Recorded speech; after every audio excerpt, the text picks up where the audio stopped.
Hi everyone, welcome back to my channel. তো আজকে বানাবো হচ্ছে বাঙালির প্রিয় মিষ্টি, সেটা হচ্ছে পায়েস। তো চলো দেখে নিই তার জন্য কী কী লাগছে। গোবিন্দভোগ চাল আছে, চিনি আছে, কিশমিশ আছে, আর এলাচটা একটু ফাটিয়ে রাখা আছে, আর দুধ। এবার দুধটা আমরা জাল দিয়ে নেবো 5 মিনিট মতো জাল দিয়ে, তারপরে এলাচটা দিতে হবে, ফাটানো এলাচটা। তাতে দুধের সাথে সাথে এলাচটা ফুটলে তার একটা অ্যারোমা বা সেন্ট ভালো আসে। তো এলাচটা দিয়ে ভালো করে ফুটিয়ে নেব।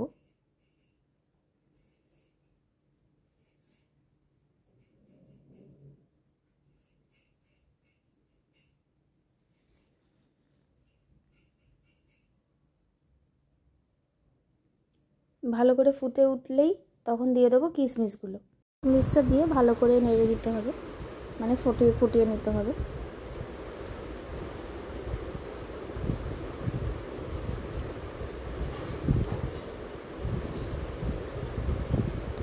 বেশ কিছুটা ফুটে উঠলে তাতে দিয়ে দেবো ভিজিয়ে রাখা গোবিন্দভোগ চাল।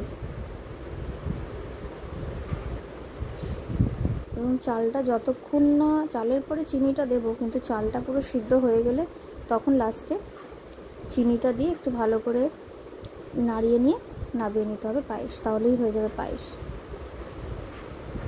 সাদা পায়েস খেলেই মনে হয় যেন সেই ঠাকুর যখন ভোগ খাওয়ায় সেই পায়েস দেয়, সেই রকম। Thanks for watching. ভিডিওটি ভালো লাগলে একটা লাইক, শেয়ার, একটা সাবস্ক্রাইব করে দেবেন।